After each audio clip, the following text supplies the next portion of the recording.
Luke Bateman is perhaps Australia's most unlikely book critic, a former rugby league star and recovered gambling addict who works as a logger in the remote Queensland scrub. Bateman has always had an abiding love of reading and writing though, especially fantasy books. But living in the bush, with only the black snakes for company, he didn't really have anyone to talk to about it. So one day last year, he posted a clip of himself on TikTok talking about his love of literature. The post made him famous. He now has more than 1 million social media followers, including Reese Witherspoon, and his mission is to make reading cool again. He's most definitely succeeding. I'm Conrad Marshall, and from the Sydney Morning Herald and The Age, welcome to Good Weekend Talks, featuring weekly in-depth conversations with fascinating people. Bateman joins us in a discussion about being a sporting prodigy, his harrowing battle with addiction, and his favourite fantasy authors. And today's episode is hosted by Good Weekend senior writer Tim Elliott.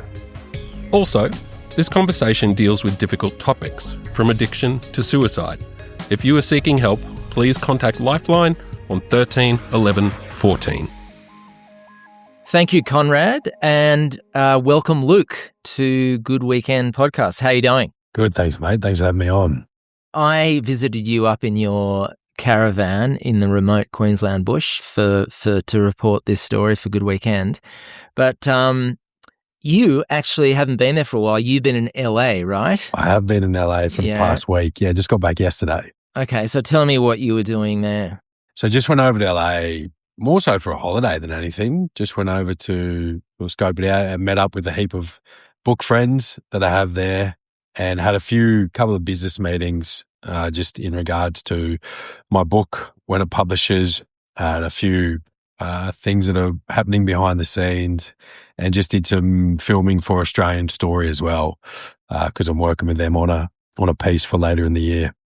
Okay, so essentially you live most of your life 3 weeks out of 4 in a caravan, pretty much by yourself, in the middle of the most remote part, like some pretty seriously remote bushland in Queensland. So tell me how you got there and what you do out there.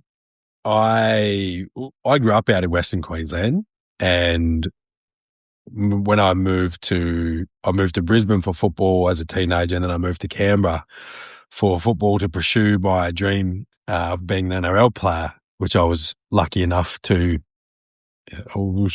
come true for me. And then when I finished in the NRL and went through my struggles with addiction, I went to rehab, and my old man, he's always worked in logging in Western Queensland, and a part of my recovery was going out there and working with him.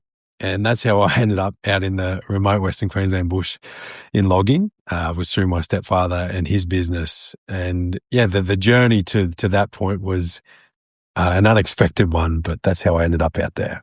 You are the most varied person. I mean, you're a former NRL player, now book talk influencer, logger, TV celebrity. Tell me how on earth you ended up being on I'm a Celebrity, Get Me Out of Here. What was that journey like? Oh, Tim, that's a journey of 30 years, you know. I know, it's a long journey. Yeah, Start with growing up on a cattle station. Yeah, so I was born in Toowoomba. I grew up in Miles, but I was born in Toowoomba because there was no maternity ward at the Miles Hospital, so you had to go elsewhere to have children or to birth children, because it was impossible in Miles. So I was born in Toowoomba, but I grew up in Miles, and then at a very young age, my mother left my father when I don't think I was even 1 year old at that point, and then she met my stepfather not long after. And my stepfather managed a cattle station called Clombrogan outside of between Drillham and Jalaka, which is two towns just outside of Miles. So we moved down onto Clombrogan, and that was my earliest memories in life, were on the cattle station at Clombrogan. And then from there, my parents purchased their own farm about 10 minutes outside of Miles, and we moved there when I was probably 6, and then grew up on the farm there. What was life like out there for a little boy who, I mean, you were kind of a sensitive little kid, weren't you? Yeah, mate. I was always very soft, very sensitive. It was probably Oh, it was a harsh world, and still is. It's a harsh and hard world to live in. Those men. If you're working on a cattle station anywhere in the world, it's hard work, it's physical work, it's blue collar, and it was a very stoical nature. It was very much, you do your job and you go to work, and you don't have feelings, and you shut up and you get on with things. So, for a sensitive young boy, it was a difficult world to navigate and a difficult culture to find belonging in. And you were a bit of a sporting prodigy, so you swam really well, like competitively. You did athletics really well, but you were also really good at rugby league. And at the same time of all this going on, you were really into reading books, particularly what type of books? Particularly fantasy. Fantasy was always still is my deepest love when it comes to literature. I love fantasy, and I always loved it, even when I was a kid. And I think it was even a bit of that because I grew up in a culture and geographically, I grew up somewhere where I didn't quite feel like I really belonged. And fantasy books and fantasy novels and the world in fantasy books were always where I felt belonging, and where I felt a real sense of calm and validation was in those fantasy worlds. And why? Why do you think that was?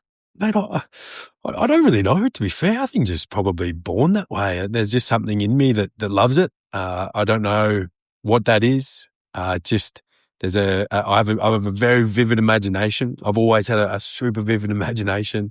I've always loved, magic and make-believe and fantasy worlds. And as I said, anything that comes with a big imagination, I really enjoy. And so for me, I don't know why that is. I think that's just that's just what I lean towards. And it was strange because talking to you about this, you were really good at sport, and so it seemed like you got kind of hijacked or sidetracked off that really introverted, deep thinking, gentle, sensitive kid that you were, and channeled into a sort of a world of competitive sports. So tell me what happened when that happened. Yeah, I think, as you said, particularly rugby league. Well, yeah, I don't know whether I would use the word prodigy per se. I think that's a very kind word. Thank you for that. Well, you were scouted. You were scouted at 12. Yeah, by a Raiders talent Correct. scout. So that's pretty amazing. They went out to wherever you were playing in the middle of nowhere and they went, oh my God, this kid's really good. So they scouted you at 12. And then how did it go from there? I was always very athletic growing up, and that was something that I took a lot of pride in. I was always very prideful of my athletic performances and my training and the dedication, the hard work that I put into that from a very young age, and was lucky enough to be picked up in an NRL development system at the age of 12. And from there, that really became the course of my life, and my aspirations and my dreams are all funneled into that, because that was the dream that was possible for me. I think when we talk about books and loving books, I didn't grow up around authors. I didn't grow up around writers. I didn't grow up with anyone who was in publication or that industry. So for me, that dream was not possible. Whereas the rugby league dream was possible. And I, saw those men on TVs every weekend, and it was something that was real for me. It was tangible for me in a way. So very much focused on that. And from there, I moved to Brisbane as a teenager to finish my schooling, my high school, my grade 10, 11, 12 of high school, finished that there, and to continue down the development pathway that the Canberra Raiders had that at that time with the South Logan Magpies in Brisbane. So did that in grade 10, 11, 12 when I was 15, 16, 17. And then once I finished high school, I moved straight to Canberra. I went straight into pre-season there and into the junior grades, and was lucky enough to work my way through juniors into reserve into first. And so you sort of, from what I gather, you enjoyed playing, you enjoyed the challenge and testing yourself, but there were parts of the culture you weren't so keen on, right? Yeah, I think And it wasn't even just rugby league, to be fair. I remember going to swimming camps, I remember going to swimming camps and not really enjoying those. And they were just parts of sporting culture and male culture growing up that I really didn't take to. I really didn't enjoy. It was very competitive. It was very unsupportive. It was very ruthless, very, what would I say? Built upon domination. Domination. It was, if I don't dominate you, I'm going to be dominated. And how do I rise to the top through pushing you down. Yeah, pushing everyone down. Yeah, which I really didn't enjoy. And there was a big part of me that had to survive in those cultures and excel in those cultures, because that was that was my dream. So I was like, well, I need to succeed here. I need to excel here, because this is this is my path to future, a path into the future. And I think that for me it really created a war, an internal war within me, because it really war. Yeah, war. Yeah, an internal war within me, because it really went against everything that I felt was important to me, and who I was inside. Really had to match. I had to become someone else internally so that I could survive externally. Yeah. If you want to go back to my reading during school and even as a teenager, I was always very secretive around my reading, and I felt a lot of shame around it as well. In high school, I would go to the high school library after school. Once all my mates, once all the boys had gone home or had left after school, I would go to the library, and that's when I would check out my books or return books, etc. Because I knew that if I did it during school hours and the boys saw me in the library reading or checking out fantasy books, whatever, I would be criticized for it. And particularly books about dragons and fairies and shape-shifting werewolves. And I think if there was a book read, and this continued into my adult life, if there was a book that was read that was approved by other men, it was always a sporting biography. If you pulled out a sporting biography around other men, that was acceptable. But definitely not books about magic and dragons and that kind of make-believe stuff. That was very frowned upon, very looked down upon. So I was always very secretive around that. Why do you think, in a general sense, I've always wondered, why is there a culture, almost an anti-intellectual culture in many parts of Australia? I can't figure out why it's uncool to read. It truly, exactly as you said, it's an anti-intellectual culture. I think it ties in a little bit with the tall poppy syndrome that we have in Australia. To want to better yourself, it's we're very much, you're not better than me. And I think in Australia, we really struggle to celebrate differences and uniqueness. And we very much have a unspoken rule where we have a status quo, and you stay within these guidelines, and that's what you're allowed to be. And if you step outside of that, that's when we use shame techniques to bring you back in. And we do that as men incredibly well, shaming each other and shaming other men to make sure that we all stay in line so that nobody is challenged. Because, if we were to challenge each other, that could really fracture many realities, and that's not okay. And I think that ties in with that tall poppy syndrome where, we don't like to see people doing different than us or doing better than us or rising above, and it's anti-intellectual. And I think we really as Australians, we really love to see ourselves as that, the crocodile Dundee or it's that very, what's the word for it? It's just such a hoax and a myth that most of us live in the cities. We're working in offices, we drive cars, we're not wrestling crocodiles in the middle of nowhere. Our entire culture is urban and cosmopolitan and modern, and I don't understand why. Yeah, there's still this lurking kind of. It's the larrikin culture. It's the Australian larrikin culture. We are anti-intellectual. We're larrikins. We take the piss. We don't think we're better than anybody else. We're very self-deprecating, and to want to really grow and develop ourselves intellectually, I think goes against that Australian larrikin culture. in your amazing Instagram posts and your presence online, you talk a bit about modern masculinity and that the damage caused by the patriarchy to young boys and also women, obviously, but also how limiting and dangerous it is to everybody. But you also, it's funny because recently you got criticised for being performative, a performative male. Now, for people who don't know what that is, you explain what a performative male is meant to be. And yeah, well, a performative male is someone who I would say, performs something that is outside of the male narrative for attention or to, it's performing inauthenticity and to get women, to appeal to women. Well, to appeal to women or to appeal to the female gaze.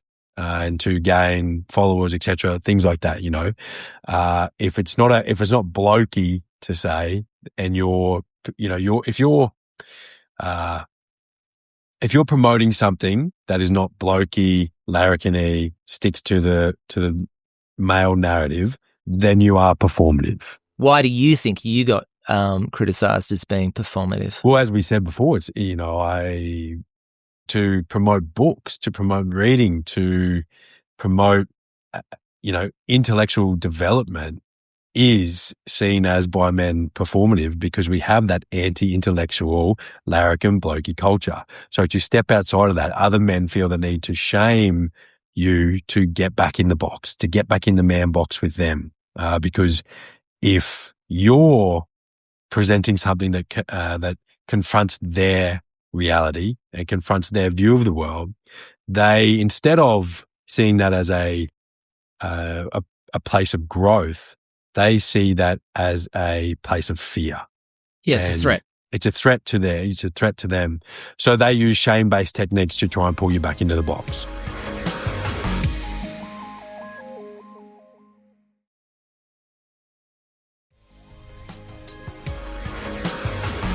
So you posted your first Book Talk clip in April 25. You now have over 1 million social media followers, and you're talking about stuff that isn't usually big time, clickbait. You're talking about books, fantasy books, storytelling, modern masculinity. So why do you think you've really resonated with people? Why do you think you've found such an audience? I think, because I've spent my entire life consuming books and consuming literature and developing a really deep relationship with literature. And that's what it is, and I think that's what is lost on people. I didn't pick up a book a week ago and start experiencing those narratives and those stories in the way that I do. It's been a very long-term cultivation of my relationship with literature.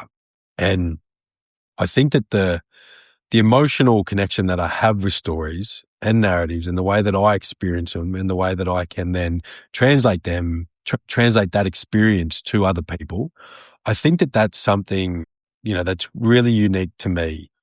And people have really taken to that because I think it's really special to me. And I think that I can translate the uniqueness and the specialty of that to me to other people. And it's in a very sort of wonderfully conversational, colloquial kind of manner you do it. You're sitting in your truck, you're talking. It's like you engage people almost one-on-one, which is the beauty of Book Talk. But you're sitting with you in a dirty work shirt. You would have just come in from chopping down trees on your bush property, being out there covered in grease and sweat, and, you're a good-looking guy, and not surprisingly, you get a lot of comments from women. Tell me about that. Well, I think it just comes with the territory because women are readers, I think the majority of readers and the majority of book lovers and people in book communities are women. And so it's not surprising to me at all that that's the main interactions that I have.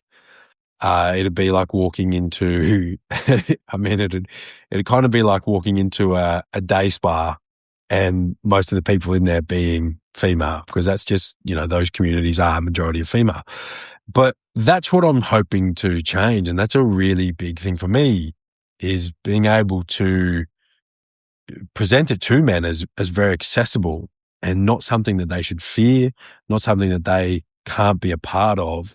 And when you want to talk about patriarchy and masculinity and things like that, patriarchy, masculinity have stripped community from men and stripped connection from men and stripped passion from men and taken away real joy in hobbies like that from men. And the return to, I would say, integrated humanity will come through community and spaces like this, where people get to share their deep joys, their deep loves of works of art and of creations from other people that really touch us in special ways. Also, I think you're really popular for, just my take, I think that there's a large part of it, or a significant part of it, is that you're sort of an emotionally engaged, articulate, literate, modern guy in an age of really terrible and disintegrating gender relations, where heterofatalism is a big part of the world. Women are just like, oh my God, I can't be bothered even searching for a good guy anymore. They're not out there. So I think you stick out. You're unusual. You stick out. You're talking about, it's almost a sort of ray of sunshine in a world of shitty relationships. The worst part of this is to think that I'm someone who's unique or special, because this is possible for everybody. When you say the articulation, that is so possible for everybody. Communication is something that we've really, I think, we've really devolved in as a society, and that be through internet, that be through mobile phones, and it being able to speak articulately, being able to connect emotionally with yourself, being able to be vulnerable and courageous in that space, that should not be special. That should not be something that is unique, that someone goes. But it is unique at the moment, especially with the rise of the manosphere. The manosphere is, maybe, what do you think of the manosphere? Is it it's funny, I'm thinking it's been around for so long, and these really toxic influencers who appeal to young guys. Where's it going? Has it peaked? I'm not an expert on it, and I would refrain from commenting on it because I genuinely do not know. But what the manosphere gives to people is a Band-Aid solution. And I've spoken about this online. It's a quick fix. It's a fat loss pill. It's a magical pill for meaning, for purpose, for joy. It's a magical pill that offers a solution to patriarchy. So in the short term, that might fill a hole for young boys, but it is not a long-term solution. And young men will, whether it be a reprieve for a short period of time, that it will run its course. And then they will end up back in the same place where they're looking for purpose, where they're looking for meaning. And then they will have to turn inward, and that's a journey that I've been through myself.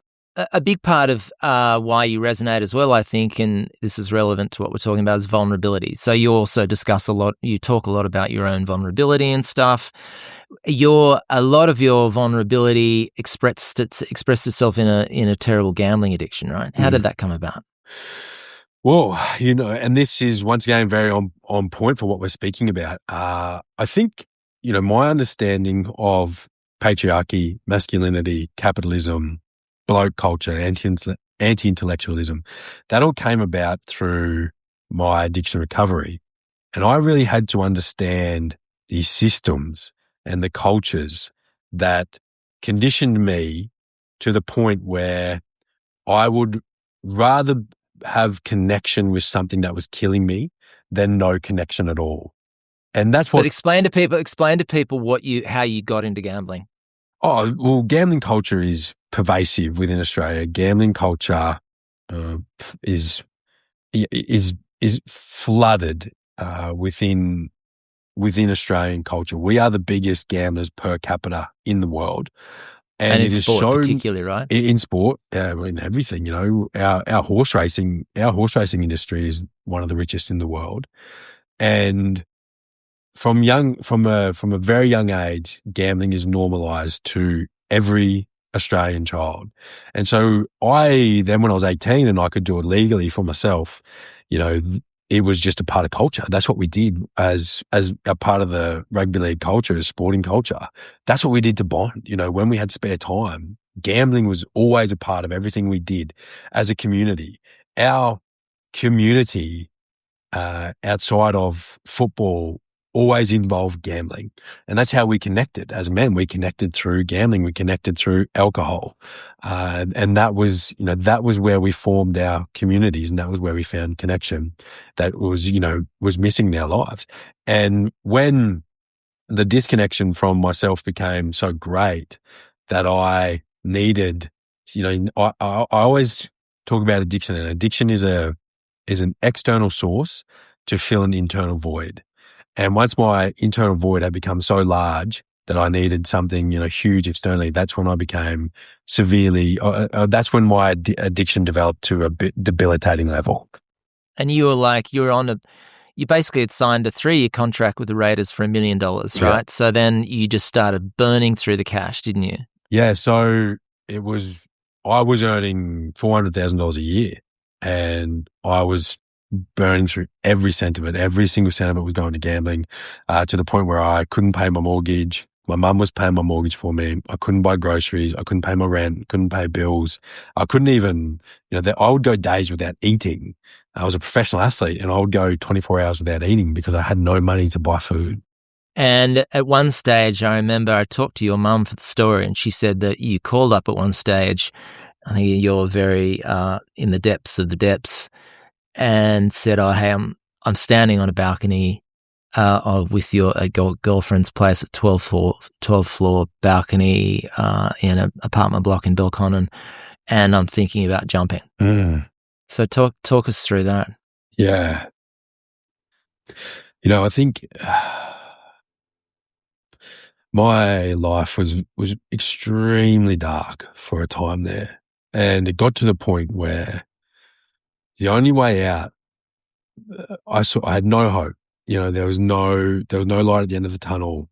I had ridden the train to the end of the tracks, and there was no return journey. There was no going back. I was at the end, and there was no further to go.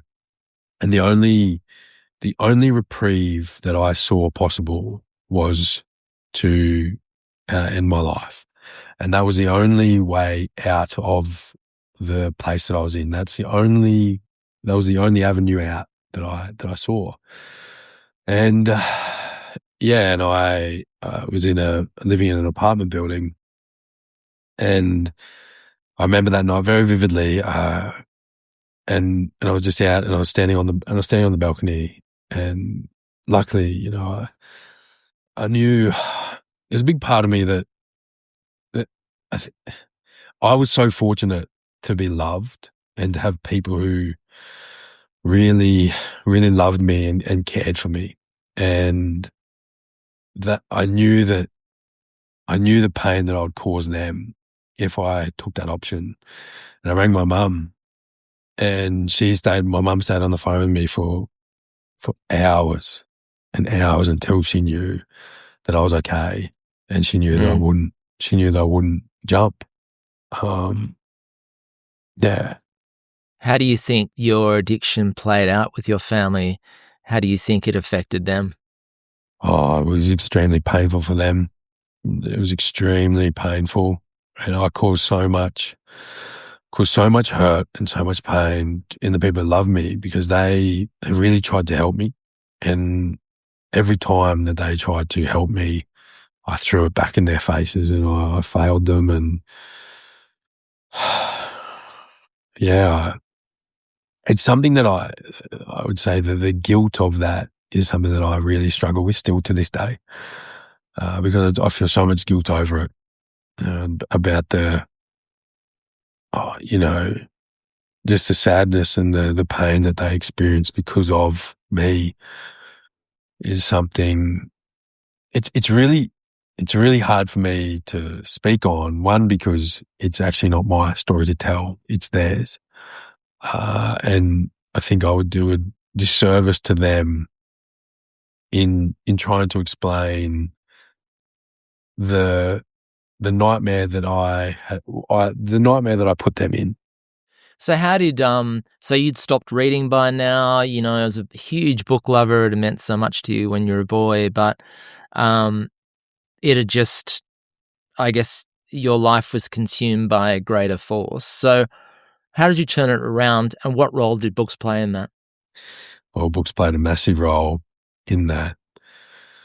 And, you know, how I turned it around was difficult, and it took a very long time. It began with, I think, you know, when I talked about, I think, you know, I was at the end of the tracks and the only option that I saw was to end my life. So it was either change or end my life, or, you know, search for a way out. And luckily, because I had people who loved and cared for me, I made the other choice. And that was a long journey that involved a lot of therapy, a lot of psychology work, a lot of internal work. And a big part of that was books, you know, returning to my love of books. And they really came back into my life when I think in the beginning, I just needed to find a safe harbor, because my life was so impossible. The pain of my life was so impossible to handle. I needed escape from it, and I needed a safe harbor. And I found that again in books, where I'd always found it during my entire life. So I returned to books just to purely in the beginning, just to purely have respite from my own pain and my own life. And then through them, I started diving into it was my mum, you know, the very first I would say like self-development book that I read was given to me by my mum. And I remember reading this book, and so much of it was applicable to my life. And I was like, what was it? What book was it? That was The Happiness Trap by Dr. Russ Harris. Oh, yeah. Incredible book. And what made sense to you in that book? So it's really big on ACT, which is ACT, and it's a 3-step thing, which is accept my emotions, accept the emotions that you're feeling, choose a direction based on values, and take action. So accept, choose, take action. And for me, that was really important because at that time, my emotions were so overwhelming that I couldn't make good decisions because all my decisions were overridden by my emotions. And that book taught me that my emotions were things that I could feel and things that were allowed, you know, I was allowed to be part of my life, but they didn't have to drive my decisions and my behaviors. And being able to hold those two truths at the same time and say, I am in a lot of pain and this is extremely hard. This is extremely overwhelming. But even though I'm feeling this, I can still choose to do something different. And that was really life-changing for me. And it's also big on values and living life based on values and not on goals. And I was always a very goal-orientated person. And I had never in my life done it. I didn't know what I valued. I did not have values in my life. And there was a workshop in that book that did like a values workshop. And I did that workshop and actually worked out, okay, what are the values and at that time I didn't embody them. And I said, what are the values that I really want to embody? And that allowed me to actually make decisions about what was important in my life. So books, when we come back to recovery, that was the first book. And then from there, that was a domino effect. And then I just started reading many more books and taking wisdoms and lessons and practices from them and you also started journaling, didn't you? And I started journaling as well. So writing came back into my life, when I was in rehab, because in rehab, we weren't allowed books. So in rehab, it was no phones, no books, like nothing nothing that would trigger you in any way, shape or form. So the only thing I could do was write. So I started writing again, and I started writing a lot of poetry, and I started journaling and just journaling my recovery and my rehab journey. And I'll just do, today, it was like a little kid's diary. It was like, today this happened, blah, blah, blah. And I started writing a lot of poetry because I felt that I could express my emotions, which I didn't have the language to express. I could express them through poetry. So that's when writing really returned to my life, and reading and writing both came back in a big way and were foundational pillars of my addiction recovery. You used to write as a kid, I understand. As a little boy, you entered short story competitions. Apart from being accused of being performative, another controversy you got tangled up in is that after your amazing sort of launch as a sort of book talk influencer, you got offered your own book deal, your own publishing deal. There was a lot of criticism coming your way because a lot of aspiring authors thought it was really unfair, didn't they? That, he was an influencer who was an ex-rugby league player, who didn't have any apparent writing background, charges into the field and suddenly gets an amazing 2-book deal to write a fantasy series. And so what happened after that? Well, there was obviously backlash in the beginning, which also I would say is like, I'm very understanding of that. And with the information provided, or with what little people knew of me, I would say that reaction was actually quite justified. On the information that was available to people, I think that was probably quite a just reaction per se. I knew, and my publisher knew the actual the truth of the story, but that was something that hadn't really been shared publicly. Would I say that people probably should have endeavored to discover that information or ask those questions before forming an opinion or having a really adverse reaction? Yes, but we live in a day and an age where that's not the case, and that happens in all fields. There was also controversy over the fact that you're a straight white male and you walk straight into a publishing deal in an industry that a lot of people and authors of colour are like, hold on, wait a minute, diversity is not a big enough part of publishing in Australia. There was a lot of that conversation going on as well. So what would you say to that? It's very true, actually. I think diversity not just in publishing, in all fields, in all sectors across the globe is something that we need to improve. However, can the lack of diversity in publishing be laid at my feet? No. It's your fault, Luke Bateman.